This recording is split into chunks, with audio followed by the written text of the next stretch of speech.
last night Imogen decided that she was going to do the grand old task of painting her nails. Yes, ladies and gentlemen, my little honeybees, this is what we've come up with. I'll just do a little zoom in on the nails right now because look at those. They are atrocious. Yes, wonderful. Chipped everywhere. I thought I was trying to be really cute, but I'm not cute. Hello honeys, welcome back to my YouTube channel. If you're just joining me now, then my name is Imogen. This is my cute little setup because we are going to be doing a story time. Today I have a story time, so if you like story times, or if you like me, or if you've liked that introduction or anything, please definitely hit the subscribe button. If you're returning, then thank you so much for coming back. Definitely smash that subscribe button, hit the like button, and join my family of Huns, because I know it's a bold statement to make, but I genuinely believe we have the most loving family on the internet. And yes, I'm making that face, and yes, I'm doing that because I'm weird and I love you. So today we have story time section 1. We have episode 1 of my bullying story time. So basically how this is going to work, I thought I'd just quickly explain it. Every single Sunday, story time Sunday, every single Sunday from now on will be story time Sunday, following on from this number 1. So next Sunday will be number 2, the following Sunday will be number 3. I think we have about 7 to 8 sections. So this story time is going to go on for a good 8 weeks, but just know that every single week you will have an episode of this story time. Therefore, Imogen is staying up to date, you're staying up to date, and we are loving our lives. So buckle in, love your life, because today we have the story time, which I think is going to be one of the hardest story times for me to even talk about. I am thinking about getting mum and dad on for a couple of them, just because they witnessed a lot of the bullying and they also had a different side of it that they went through. So I think that it'll be really nice for me to discuss that with them, with you all. I feel so passionate about spreading awareness for so many different things like bullying and so many other different things that I want to discuss on my channel, that's why I want to make videos like this. Sharing my story with you allows you to all see that everyone goes through it and we all have an out, and I want to help anyone that's going through anything like this. But just know that the AdSense I make from these videos will be going and being donated to anti-bullying charities, which I will link in my description, and any helplines that help you, please let me know. And I also want to make these videos because I want you to all know that we all go through things and that we all have voices and we all are together in this. I want us to all be a unity, I want us to all be strong together, and I feel that with my failed friendships, sharing all of that with you was really difficult, but I'm so grateful I got to share that with all of you, and I feel so lucky enough to have a platform that I get to share things like this with you. So I wanted to share my bullying story. It is very difficult at some points. Certain things are very hard. Each episode will get harder and harder and harder to talk about, but I feel like I owe this to you to be honest and tell you what I went through as a young child, as a young adult. So yeah, I just want you to all know that I love you so much, and thanks so much for your support on all my story times, and I hope that you enjoy these ones, not enjoy these ones, but I hope that they help anyone or help touch anyone or help anyone relate to me or anything like that.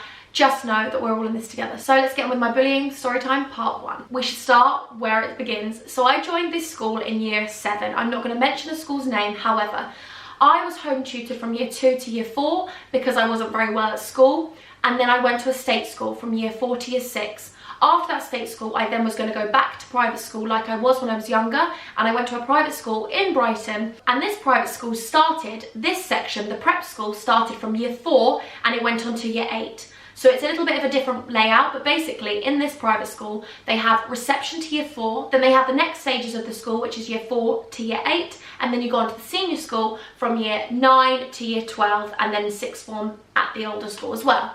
So I joined the school in year 7. I was brand new and I knew nobody.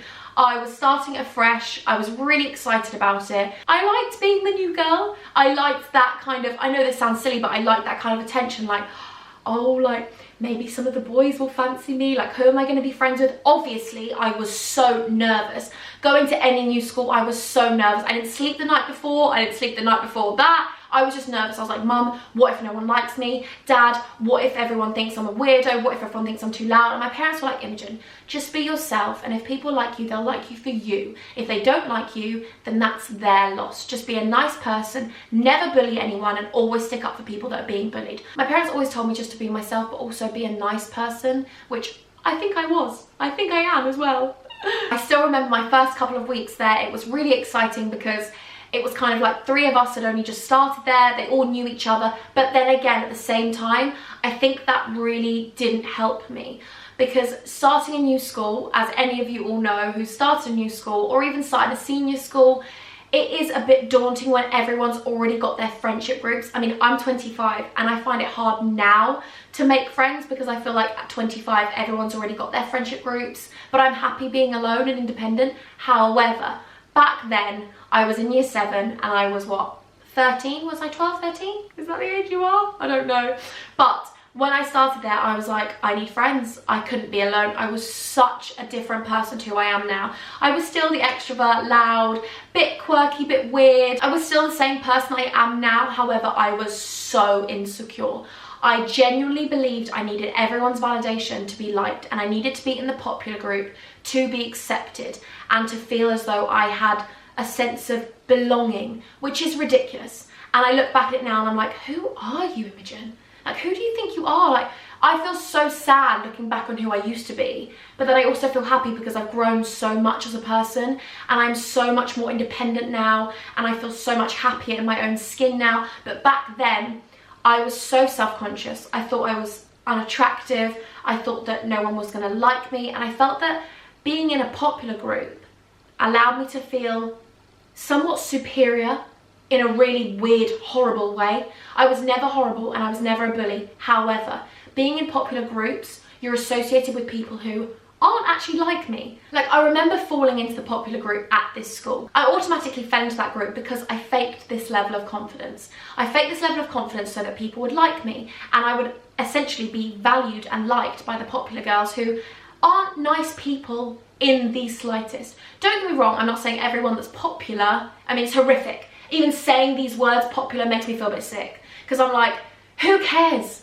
What is popularity? What, being liked by everyone in your school, but not being liked, being feared by people? Do you know what I mean? Like, are they actually liked? Or are they just people that you're scared of? And you think, because they're in this group, you want to be like them. Why would you want to be like those people? Because they're actually not nice people. Anyway, I fell into the popular group. And also the year above, the year 8s, some of them knew my cousin in their big school and some of them knew my brother. Their brothers were friends with my cousin and stuff like that. And my cousin was very popular in the big school. In the big school, like we were in the little school. My cousin was very popular, so I got friendly with the year 8s. That gained me a little bit of popularity because then all the year 7s were a bit like, oh, you're new and you're already friends with the year 8s and kind of thing like that. Do you know what I mean? And I was like, oh yeah, I'm just gonna go with this. But actually the year 8s, hats off to them, love them so much. One of the year 8s was actually my first ever best friend in my first ever school, a private school, when I was younger. And that's why I essentially fell into the year 8 friendship groups, because that was my first ever best friend. I was really nice with her and I was like, oh my god, like this is amazing, because we kind of parted ways and we got into different schools and stuff like that.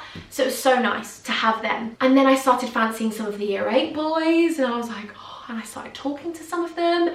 And I was like, oh my god, what is happening here? Like, I would never ever kiss them, never ever date them, never ever meet up with them out of school. I was just a little tease. I was that girl that was like, oh, flirt, flirt, flirt. But actually inside I'm like, scared, scared, scared, never gonna talk to them. If they try and kiss me, like, what's gonna happen? Never kissed a boy, not happening. Do you know what I mean? Very, very, baby girls, frigid. Actually, I don't even think it's frigid. It's actually just knowing what you want and knowing what you can't do at that time. Like, I wasn't ready to kiss anyone, so I wasn't frigid. That's just when I wasn't ready. But everyone's like, yeah, you're frigid. And it's like, anyway, going back to the school. So I fell in with this popular group, and 4 girls that I really became friendly with were a lot more developed as a person than me. Physically, definitely physically. Like, I still had, you know, my flat chest and I wasn't really loving life. No, I wasn't, because I was trying to wear push-up bras to be accepted. Cool one in my. These other girls had big boobs. I was about to say bigger boobs, but they just had boobs. No, I just didn't have anything. And they were just more very open with men and boys and very aware of what they want and stuff like that. I was a flirt, but I had no substance to my flirt. At this moment in time, I'm very happy. So a couple of weeks, a couple of months into the year, I was really happy at that school because I felt as though I had some friends. And growing up, I never really had a lot of friends except the one girl that was my best friend when I was younger, from like reception to year 2. But I never really had a set of friends. And obviously all my friends from my old school, they weren't really my friends, from my old school from year 4 to year 6, they went on to the state school, which was opposite our school. So it was very much me joining this school and finding friends and finding my feet and finding who I was in year 7. It starts getting a little bit more complicated, and obviously I know this is a bit of a weird backstory, but I wanted to give you a brief overview so that you understand a bit about where I fit into the school and then why it started changing. And then obviously every single story gets worse, And when I tell you, they get very bad. Like these stories, like this bullying story is going to be really hard for me to talk about because I haven't relived it for a long time. And see, even think about it now makes me want to cry. I haven't relived it for a very long time. I haven't discussed me being bullied for a very long time. So it is going to be difficult, but just know I need to give you this overview so you understand what kind of changed. Because they already had known each other from year 4 to year 7, from reception to year 7, all of these girls and all of these boys had who was the best runner, the best dancer, the most academic, all of those things. And I started the school, the private school, with a scholarship. And I was one of the first to kind of get an all-rounder scholarship. But my parents did not have a lot of money. My parents wanted to put all of their money into our education, but they tried everything they could to get us scholarships. So I was giving an all-rounder scholarship. My parents sent off all my dance certificates, my acting certificates, my sports awards from any other schools, my academic stuff, and we also had to sit tests when you first started. You had to do a couple of tests to see what scholarship you would get and what scholarship you would fit into. So I ended up getting an all-rounder scholarship, which was amazing, and it got my parents a discount at the school, which was incredible because I got to go to an amazing school. Well, I thought it was amazing. Because actually, this school is the top co-ed school in the country. Yep, the top boy and girl school for private school education in the country. Funny that. Well, the main school is. The prep school is vastly different. Because I had an all-rounder scholarship, they kind of saw me as someone who was a little bit academic. They also saw me as someone who was good at sport, and then sort of the dance and the theatrical kind of side of things, which was amazing. I was like, oh my god, they see me as an all-rounder. This is insane. So then I started joining jazz club outside of school, and then it came to time trials for sports days, and then it came to trials to get into the sports teams, and that's when things changed very drastically. A lot of the kids kind of got used to the fact that I was in the top sets with the top set people. However, it was a bit of an adjustment for them. And this private school was very much based around competition. When I mean competition, a school of excellence is actually completely graffitied over the school banners. It's over our school minibuses. So it is this school of excellence. It is ingrained in you that you need to compete for your stay at that school, and to survive at that school you have to be the best, and if you're not the best you need to fight out the best. And that was just never anything I wanted to do. Don't get me wrong, I have a competitive streak. If I have a competition, if I have something where it was a dance competition, or if it was a running race, something like that, I would be competitive in. Or board games with my family, I had a bit of a competitive streak because my family were competitive. Growing up, that was my leg by the way, hello. Growing up, my dad was quite competitive and my older brother was competitive, but and Hugo's very competitive. But my parents never taught me to compete against people. When you're going up against them in a race or in a competition, you're competing, but you're not competing against that person, you're just trying to win. But this school was very much like, this girl has the most money, this boy's in the top set, you need to try and be that person or else you won't survive.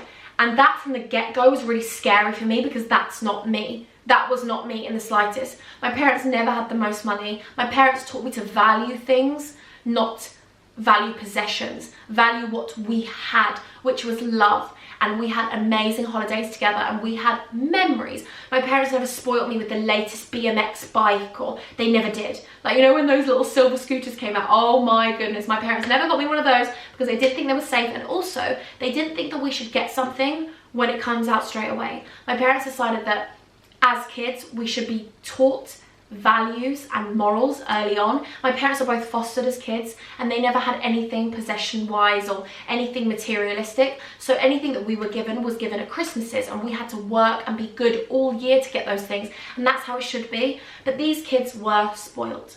They were spoiled. And I started to see cracks with these people very early on. They'd come round to my house, which was a really lovely house. I loved my house that we lived in. It was amazing. My parents worked so hard for us to live in that house. And they'd be like, oh, I like small houses. Excuse me? Small houses? It's not small. Like, it wasn't small to us. Like, what? Are you okay? Like, sorry? And even that, I would never say that to a person. Like, even if someone lived in one room with 4 of their siblings, I would never judge someone.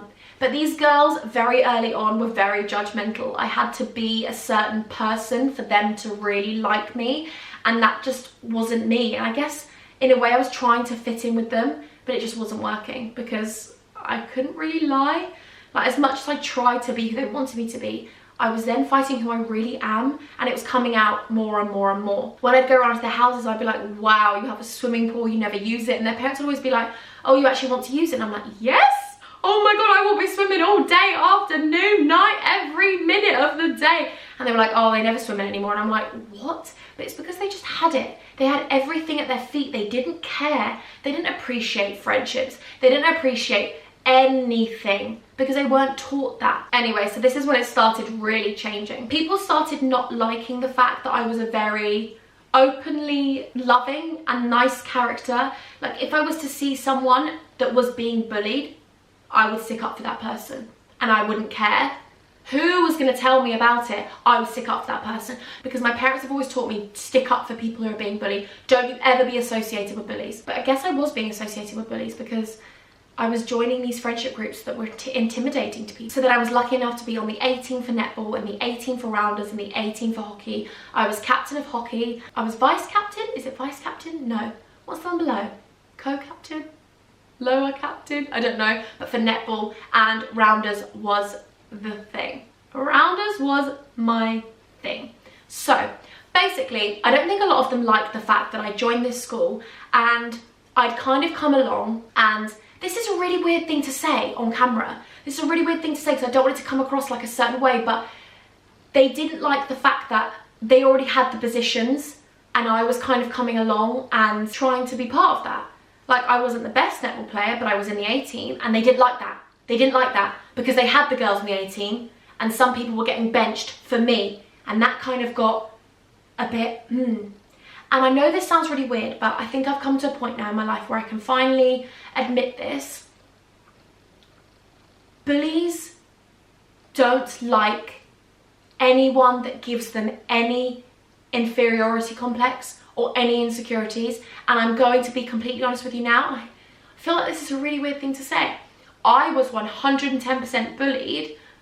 Not saying, and this, I don't want this to come across as me being like confident or anything like that. I don't want that to be the case. I want you to understand that I'm saying this from a place where I've now had to have closure and understanding of this understanding of this situation and the bullies. And I now understand that I was bullied because people were jealous of me. And honestly, telling me that, you could never ever imagine that anyone would be jealous of me, because I was so insecure.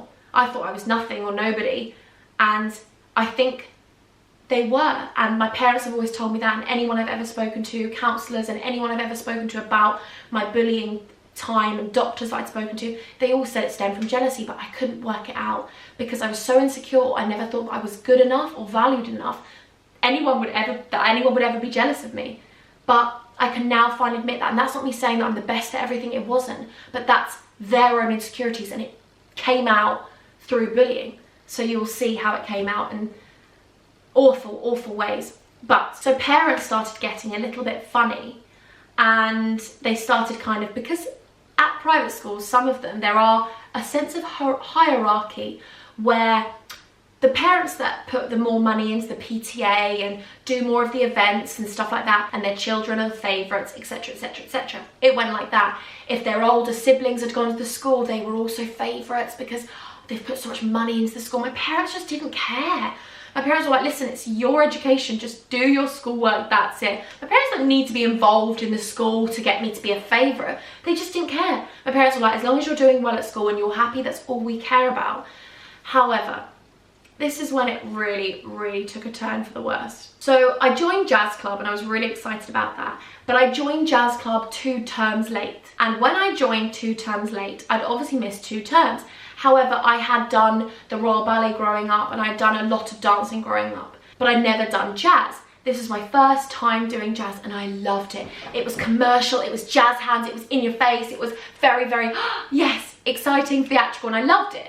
And it was actually a real passion of mine, but also I found that I was actually good at it. I was like, oh my God, like, I love dancing. And I loved dancing growing up. I'd never done jazz. It'd always been ballet, contemporary. It'd always been those things, tap. It'd never been jazz, which is strange. I don't know why I didn't do jazz. So when I joined 2 terms late, the teacher, who I loved, she pulled me aside and she was like, do you want to be put forward for the exam that all the other girls are going to do? Bearing in mind they've done 2 more terms than you, but I really believe that you are strong enough. And I was like, oh my God. God, really? Like, she has faith in me. Like, this is amazing. And so you do bronze, silver and gold. So this was for the bronze. And we went in for the bronze, and I'm not gonna lie to you, because I was so insecure and not confident in the slightest, but I faked this confidence. My parents always said to me, I was like this graceful swan, and my ballet teacher always said it to me as well, that I'm like this person I'm like this swan that's like floating across the water, and I look so elegant, and like I've got my stuff together, and I'm really, really confident. But underwater, I'm like this, like panicking, like I'm really bad at this, I can't do this, I'm insecure, I'm trying to talk myself out of it, do you know what I mean? But to a degree, I kind of guess I've always had that trait, and I still do now. A lot of people think I'm the most confident person in the world, but there are situations where I get nervous, I get worried, I get anxious, and I will definitely talk about that another time. I want to do stories about being anxious and stuff like that, but let's focus on this one. Going into this jazz exam, beforehand, outside, I was definitely telling myself I'm gonna fail. I was like, I'm rubbish, I'm absolutely awful, I'm so bad at this, like no one's gonna think I'm good, like, I'm awful, I'm awful, I'm awful. And these girls are like getting funny with me about that, and I can understand that outside looking in, they probably thought, why is she worried? Because my teacher thought I was amazing, but I didn't. So they were like, what's wrong, Imogen? I was like, oh no, I'm just worrying, I'm just worrying. And I was a real big worrier, and I also wore my heart on my sleeve. And I would tell everyone how I felt. Like, they would all talk about it, but because I guess they saw me as being maybe a bit better at jazz than them, they thought, how could she be nervous? She's not allowed to be nervous. She's not allowed to have worry. She's not allowed to have fear. She's just trying to be an attention seeker. I couldn't think of anything worse than drawing more attention to my worries and my insecurities. But there again, obviously I did it. And I would tell them, like, I'm so worried. Like, I think I'm going to do really badly at this. And then we went in there, and there's Imogen. Get up in front, and there she was. She was ready, she was there, she was full on, she was there. Do you know, she was full on and loving life. And that's just the way I was. I could go in, and if someone put a camera in front of me, I could be like that, hi, you know, even though inside I'm so super nervous. But it was just the thing that I got from a very young age. I think maybe I got it from my mum and my dad. They just always taught me to be confident, but I guess I kind of faked it. I definitely faked it. But whether it was fake or not, people still believed that I was confident, and that jazz exam went incredibly. And my jazz teacher watched the whole thing, and she was like, what? Like, you never ever have to be nervous ever. And I ended up getting 98 actually out of 100 for that, and it was like incredible. I cried so much, I couldn't believe it, and I was like, what is going on? Like, this can't be real. I was like, is this a joke? It was a distinction or something, I don't know what it was, I don't really remember what it was, but I had the top mark. And then going to the other girls and getting our marks when we eventually got them, and them telling me that they got 63 or they got 64 and lower, they didn't like it. And I was so complimentary of them. I was like, oh my God, you're amazing. Like, wow, that's incredible. Like, you passed, you did it. You didn't even think you'd do that. Like, you went in there, you should be so proud of yourself. And I was really complimentary as a child. I always have been, I still am now. I'm very over the top with how I feel about people. And especially these girls that were in my jazz class, I was like, they're my friends. Well, I thought they're my friends. But they weren't happy for me at all. They were like, what mark did you get? And I kind of felt as though I shouldn't tell them. Because maybe if I don't tell them, then maybe they won't be funny with me. Should I lie and tell them I've got a really bad mark, but then are they going to know I didn't? So then I said, yeah, I did quite well. I did quite well. I'm really happy with it. And they were like, what mark did you get? Because from their parents, it is driven into them that they have to be the best. They had to know what mark I had. They're like, what mark did you get? What mark did you get? And they took my piece of paper off me, and they were like, Miss! And they went over to the teacher and they complained. They got their parents to come in. They were crying. It was horrific. I felt like this was a really happy moment for me, but it was completely overshadowed by the fact that they were so unhappy with me. And I was like, should I pretend to be bad at jazz then? And then I'm going to be liked. And I felt horrible because I felt bad for them, because I was like, I want to be there for you, and I'm trying to be there for you, but you're just making me feel like you hate me. Do you know what I mean? And that's one thing I never did. When I was younger, if I saw someone beat me in something, I would never be angry at them. I'd be like, wow, you're amazing. Like, I would never ever be jealous of them, ever. But obviously their parents had brought them up very differently to how my parents had brought me up. So when it really got worse, and this is when the bullying really started, it was sports day. And I missed time trials. So basically before sports day, you have time trials. So you'd go to the grass pitch and you just kind of get put into first race, second race, third race, fourth race, fifth race, etc. And because I missed time trials, but I'd also been playing sport, they just put me in the first race because they thought that I was sporty and they thought that I was quick anyway. I had never run a race, right? But my dad was like, right, we are gonna love our lives. Basically, they all came into school and they were like, oh, I've got my spikes. And I was like, spikes?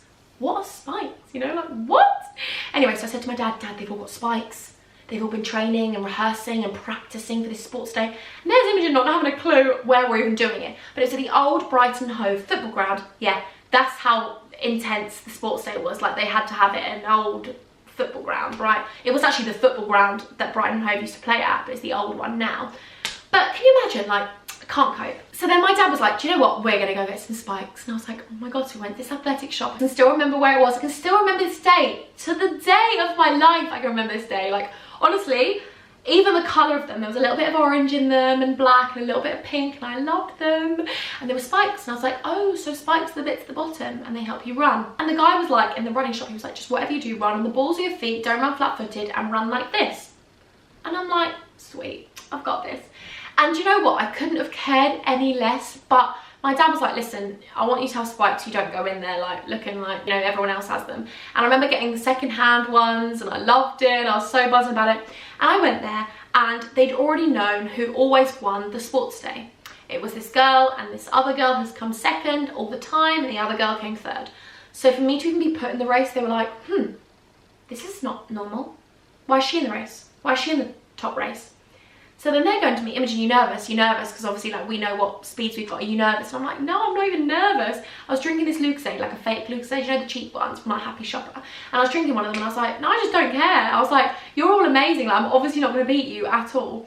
So we get into our position. I'm looking around at them like, this is the position I should be in, you know, whatever. And then we set off. The gun goes, and we set off. And my dad said, whatever you do at the end, just dip. Like, just dip your body. And it was a really close call against me and this girl, and I dipped, and I was just a little bit further ahead than her, and I won. I actually won. I don't really understand how that happened, but I won. I'd always loved running growing up, like just at like different sports days that way, other sports days or whatever, but never ever thought that I would go into a race and, you know, actually win against these girls. So I've always been athletic and I've always loved sport, but I just felt like such an underdog at this school from the get-go. Then, are you ready for it? Like, you just need to be ready for this. This reaction sums up the school, and then from this reaction caused an absolute year and a half of absolute awful bullying. But I will tell you about that. But let's just tell you about this reaction. So I'm like, oh my God, well done. I went over to everyone. I was like, well done, guys. I was so nice. I used to get told I was too nice. Definitely by all the popular girls. Like, they'd say to me, oh, you're too nice. You're too nice. Like, you're too over the top. You're too affectionate. You're too loving. You're too nice. I remember thinking, oh my God, is that a bad thing? But my parents are so affectionate. My parents are so lovely. And I feel like I've always been brought up to be a nice person. But at this school, that wasn't the way to survive. Being a nice person was definitely the thing that got me bullied. It was definitely the thing that people didn't like about me. So when I to everyone, I was congratulating them, and they weren't having any of it. They were like, what are you doing? Like, you weirdo. Like, why are you trying to be nice to me? Like, you freak. And they were looking at me like I was some kind of piece of alien weirdness, which I am, thank you. Then the girl that came second, she was lying on the floor sobbing about losing 100-meter race at school. It wasn't the Commonwealth, it wasn't the Olympics, it was a school sports day. She was on the floor crying, to the point where her father came along and scooped her off the floor. She was like, Dad. He was like, we'll talk about it out there. We'll talk about it over there. I was like, no wonder.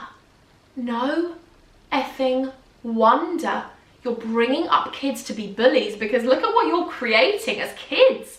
Like, you're horrible to your child. Anyway, so then we went and sat down where all the parents were, and my parents were so proud of me, but they were also really happy for everyone else.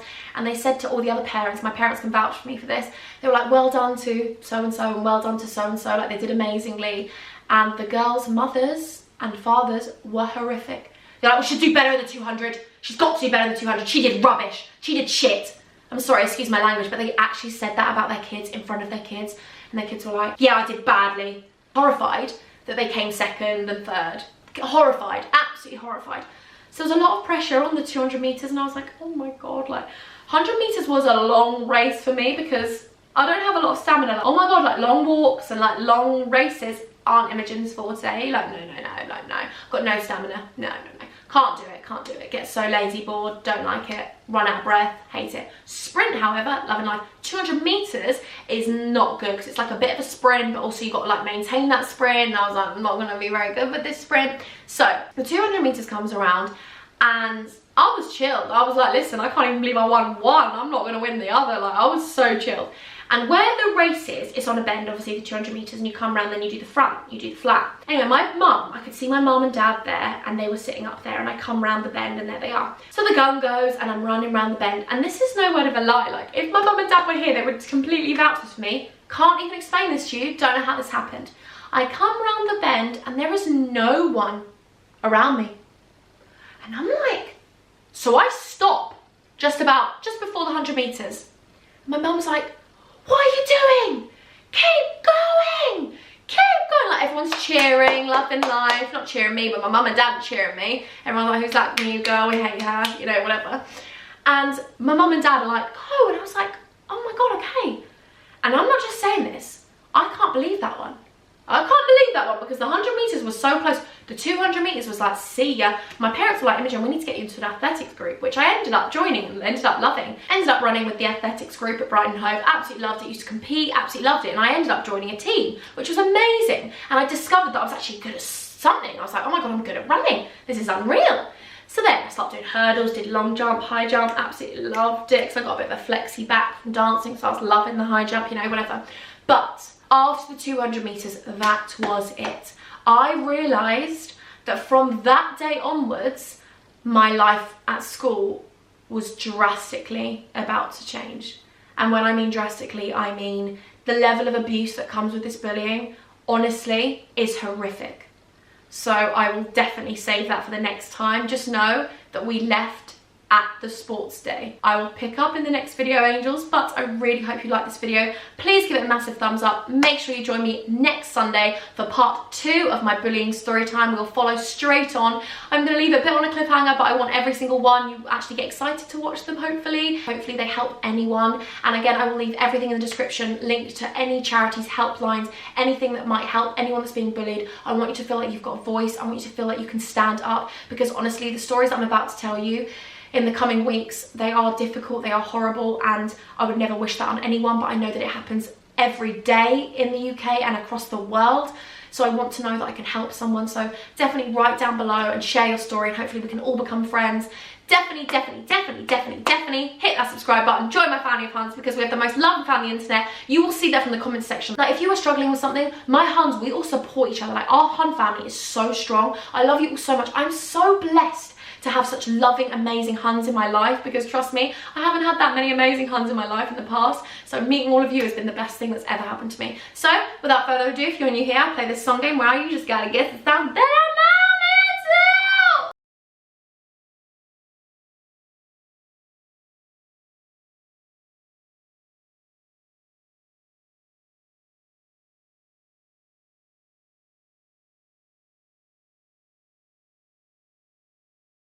My 2 post notification shout outs go to Lauren Murdoch and Shannon Ashley. Both of you, I love you both so much. Thank you for retweeting my new video link on Twitter. If you want a post notification shout out, all you need to do is retweet my video links when they go live on Twitter. Be subscribed and turn my post notification bell on. And Huns, we need to be best friends, so go and follow my angels on Twitter. This is why I wanted to do a Twitter post notification shout out, because that way you get to see each other's faces, you get to see each other's handles, and that way we can all be best friends. Because I want my Hun family to create friends in the internet. I love you all with all my heart, and until next time, I'm gonna love you and I'm gonna leave you. Hope this story time was good, because I can't wait for next time, because I can't wait to share this with you. I'm secretly worried because I'm probably gonna cry most episodes, but it's fine. I love you with all my heart. I love my own episode in each episode. Sweet.